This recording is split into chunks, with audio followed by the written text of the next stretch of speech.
Oi pessoal, tudo bem? Eu sou a Liazinha e este é o canal Liazinha Lê Livros e nós estamos aqui realizando uma jornada de leitura do livro Castelo Interior ou Moradas, este livro aqui, de Santa Teresa de Jesus, muito conhecida por Santa Teresa d'Ávila, por causa de Ávila na Espanha. E nós estamos nas Sextas Moradas. Essas Sextas Moradas é a morada que mais tem capítulos. Ela tem 11 capítulos e nós vamos ler hoje o capítulo 9. Então vamos comigo nessa leitura e escrevam nos comentários o que vocês estão achando, se está fazendo sentido para vocês essa leitura e quais as mensagens, quais os insights que Santa Teresa tem produzido nas suas reflexões, por meio deste livro. Vamos juntos. E ela explica aqui o contexto do capítulo. Como o Senhor se comunica à alma por visão imaginária, recomenda muito não desejar tal caminho e dá razões para isso, e é um capítulo de muito proveito. Passemos agora às visões imaginárias. Dizem que é onde o demônio acha entrada, mais que nas precedentes, e assim deve ser. Quando são de Nosso Senhor, de algum modo, me parecem mais proveitosas, por estarem mais de acordo com a nossa natureza, excetuo as que o Senhor concede na última das moradas, pois aquelas nenhuma se compara. Consideremos antes a maneira como Nosso Senhor se apresenta na visão descrita no capítulo precedente, por meio de uma comparação. Suponhamos um estojo de ouro, contendo uma pedra preciosa de enorme valor e admiráveis qualidades. Temos certeza absoluta de que a pedra está ali, embora nunca a tenhamos visto. Se a trazemos conosco, não deixemos de sentir seus efeitos benéficos. Essa frase, no tempo de Santa Teresa, atribuíam-se certas propriedades e virtudes a determinadas pedras preciosas. É uma nota do tradutor. Mesmo não havendo, lhe damos muito valor. É que conhecemos por experiência suas propriedades medicinais.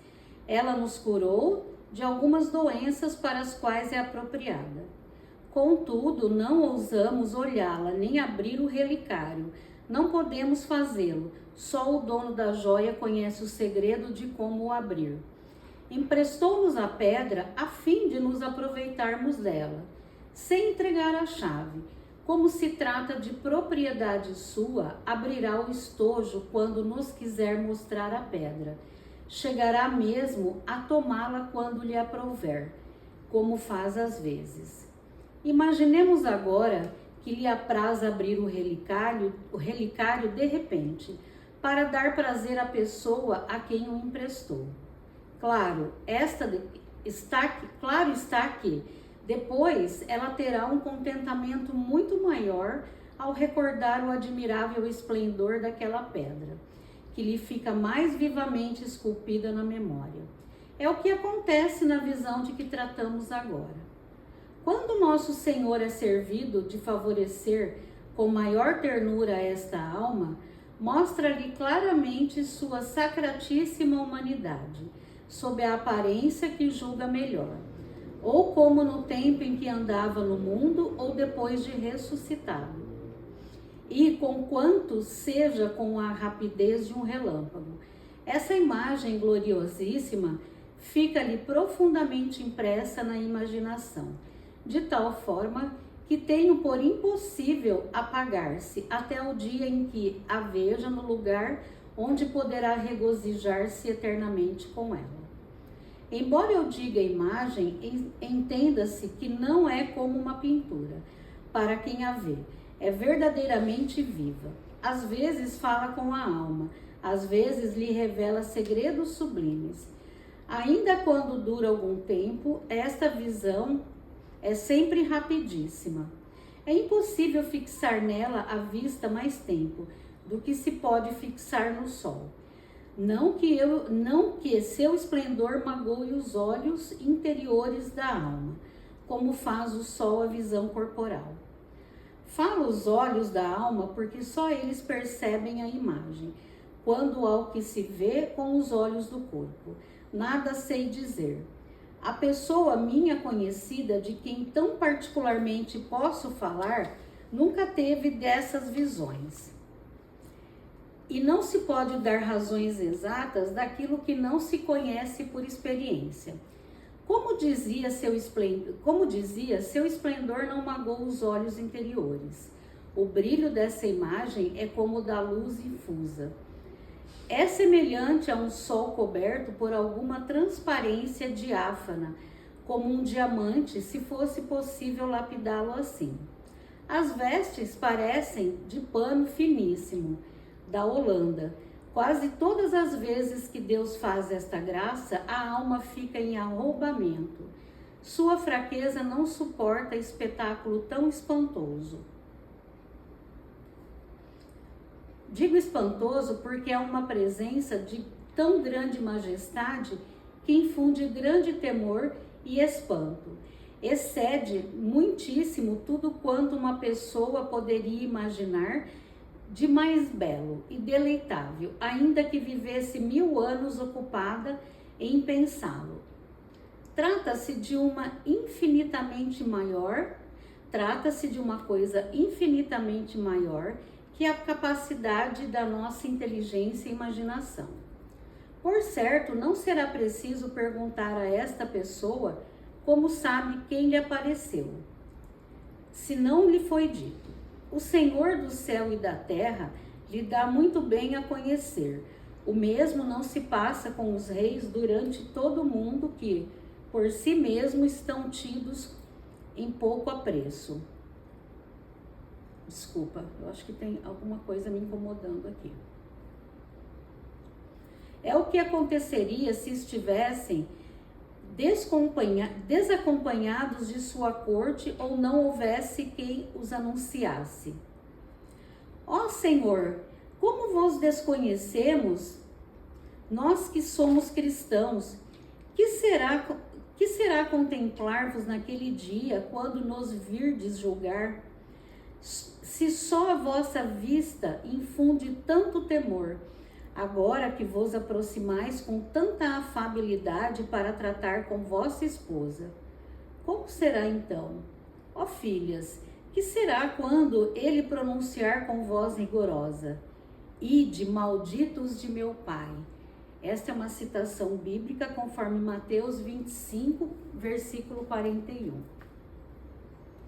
Com licença para uma água.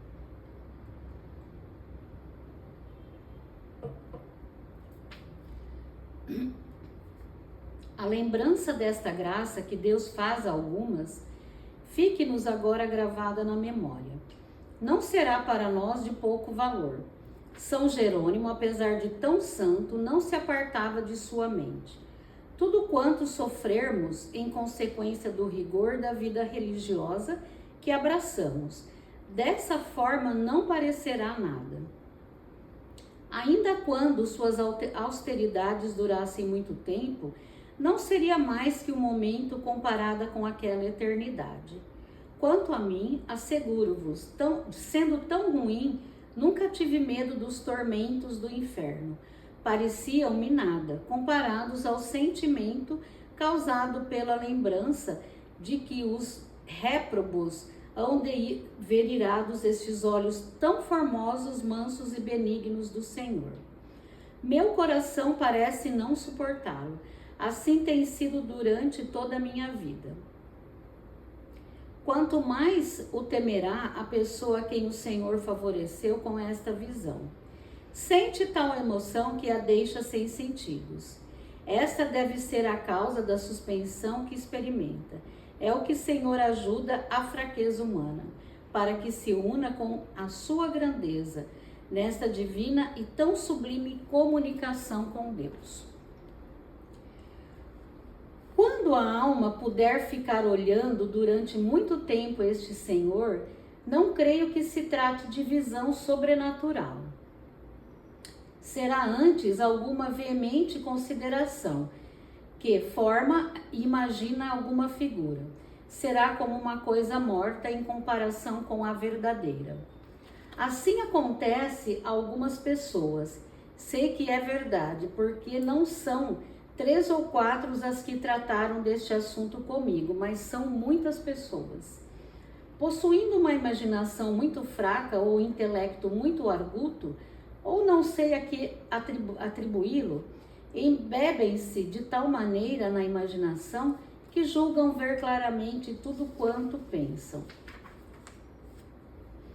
Se já tivessem experimentado a visão verdadeira, entenderiam sem dúvida o engano, compreenderiam como elas mesmas vão compondo o que lhes vem à cabeça.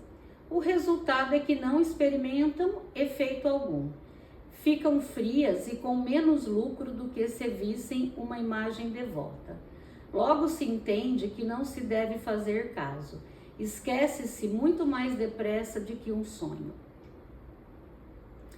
Mas na visão de que tratamos não é assim.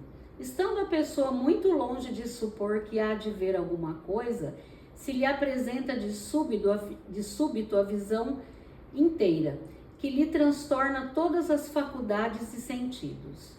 Causa grande temor e perturbação para logo deixar a alma na mais ditosa paz.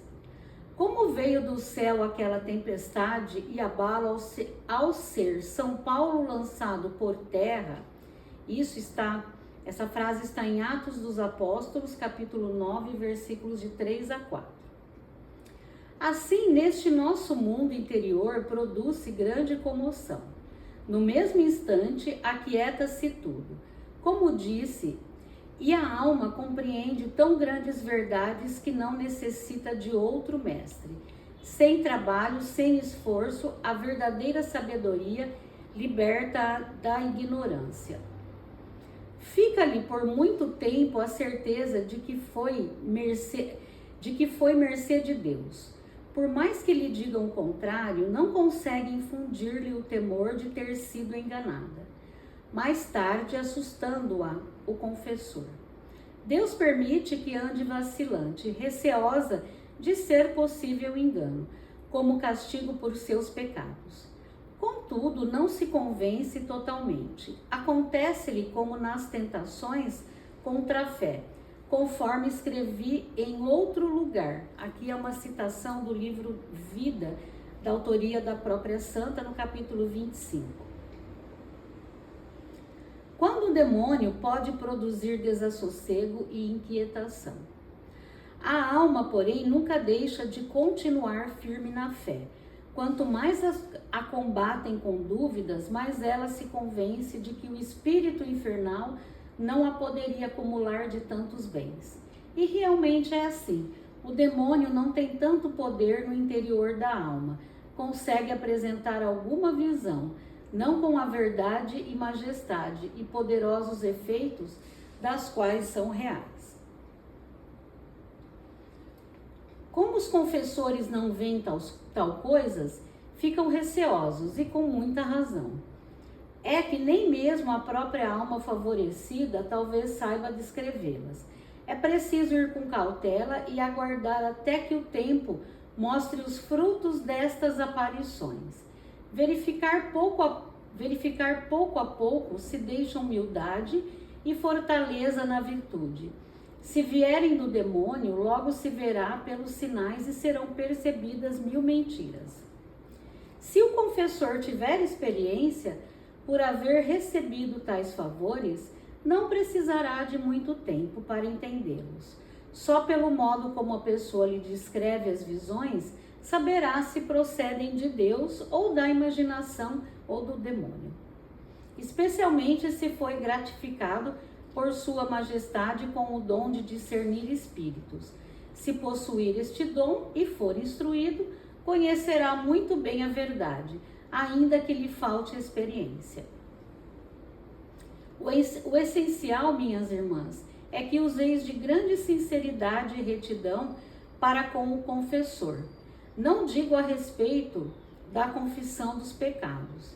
Está claro que deveis ser sinceras. Refiro-me às ocasiões em que dais conta da vossa oração. Se assim não fizerdes, não vos asseguro que andais bem, nem que seja Deus quem vos estima. Agrada-lhe muito que tratemos seu representante como ao próprio Senhor, com verdade, clareza e desejo de dar a conhecer todos os nossos pensamentos, quanto mais as nossas obras, por pequenas que sejam. Feito isso, não andeis perturbadas nem inquietas. Se tiverdes humildade e pureza de consciência, essas visões não poderão prejudicar-vos, ainda que não provenham de Deus. Sua Majestade sabe tirar o bem do mal. Ficareis mais ricas no mesmo caminho pelo qual o demônio vos quisera prejudicar. Julgando receber de Deus tão grandes mercês, vós esforçareis para melhor contentá-lo, mantendo a memória sempre ocupada com a lembrança de sua imagem. Um grande teólogo dizia que o demônio é notável pintor. Se lhe representasse uma expressiva mensagem do Senhor, não se enfadaria. Pelo contrário, procuraria avivar por este meio a devoção, fazendo guerra ao inimigo com suas próprias maldades. Com efeito, por ser muito perverso um artista, não deixaremos de reverenciar a imagem por ele pintada. Se representa aquele que é todo o nosso bem. Com licença para uma água.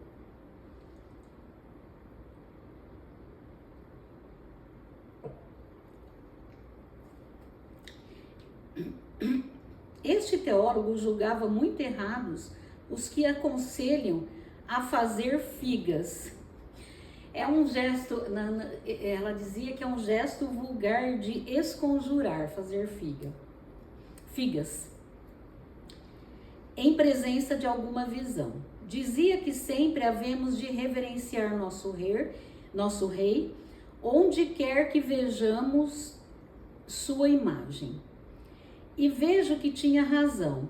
Entre nós não é assim? Não gostaríamos de saber que fazem semelhantes injúrias ao retrato de uma pessoa de quem gostamos.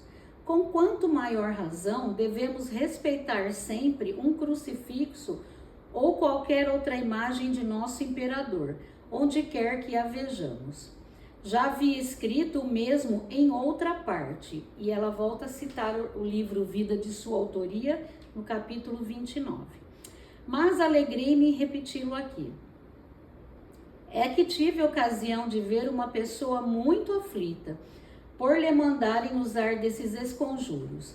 Não sei de onde saiu tal intervenção. Só serve para atormentar quem não pode deixar de obedecer o confessor que o aconselha, pois a alma se julga perdida se não a cumprir à risca. Minha opinião é esta: em semelhantes casos, ainda que mandem, apresentai humildemente essas razões e não obedeçais. São muito boas tais razões. Com elas, o teólogo de que falei me convenceu plenamente. A alma tira grande lucro desta graça do Senhor. Quando pensa nele ou na sua vida e paixão, lembra-se daquele seu mansíssimo e formoso rosto, o que lhe serve de imenso consolo. Como teríamos muito gosto vendo uma pessoa de quem recebemos grandes benefícios, principalmente se não a conhecêssemos. Assim se passa aqui. E asseguro-vos que essa lembrança tão saborosa produz grande consolação e proveito. Ainda traz consigo outros bens, como já vos falei, tanto dos efeitos produzidos por estas graças, e ainda tornarei ao assunto. Não me quero cansar nem cansar-vos. Só vos quero dar um aviso. Quando souberdes ou ouvirdes dizer que Deus concede tais favores a uma alma, não peçais ao Senhor que vos leve pelo mesmo caminho, nem o desejeis. Embora excelente, e digno de toda a nossa estima e reverência, não convém assim agir por algumas razões. Primeira, a falta de humildade é falta de humildade querer saber o que nunca merecestes. A meu ver, quem deseja essas graças não tem muita humildade. Assim como um pobre lavrador está longe da pretensão de ser rei, julgando ser isso impossível, por não o merecer. Da mesma forma, o humilde não espera tais favores. Quem os quiser, creio que nunca os receberá. Antes de fazer estas mercês, o Senhor dá um grande conhecimento próprio. E quem alimenta tais ambições, como entenderá com sinceridade que é grande misericórdia não estar no inferno? Segunda razão. Seria certíssimo haver engano, ou pelo menos existiria grande risco? Ao demônio basta ver qualquer portinha aberta para acometer com 1000 embustes. Terceira razão. Por muito desejar tais graças, a própria pessoa, com sua imaginação, se põe a ver e ouvir o que gostaria de perceber. É como os que desejam uma coisa e pensam muito nela durante o dia, vindo a sonhá-la de noite. E a quarta razão é atrevimento muito grande querer eu escolher caminho para mim, não sabendo qual o que mais me convém. Melhor é entregar-me ao Senhor, a fim de se cumprir em mim toda a sua vontade. Ele me conhece e me levará de modo mais conveniente. E quinta, julgais pequenos os sofrimentos que padecem as almas favorecidas por Deus com tais graças. Não, são grandíssimos e de muitos gêneros. Como sabeis que sois capazes de sofrê-los? E sexta razão, por onde pensais ganhar, perdereis, como aconteceu a Saul ter sido rei. Com licença.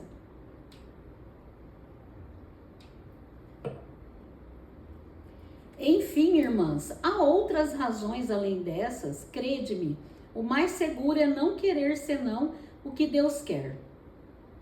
Ele nos conhece melhor que nós mesmos e nos ama. Ponhamo-nos em suas mãos para que se faça em nós a sua vontade. Se com ânimo resoluto e determinação sincera da vontade permaneçamos sempre nessa entrega, não podemos errar. Notai bem, por receber muitas dessas graças, não se merece maior glória. Pelo contrário, por ter recebido muitas obrigações de servir melhor a sua majestade, quanto a adquirir merecimentos, o Senhor não o impede. Está em nossas mãos. Há muitas pessoas santas que nunca souberam o que é receber um só desses favores, enquanto há outras que os recebem e não são santas. Também não imagineis que estas graças sejam contínuas, por uma vez que o Senhor as faça.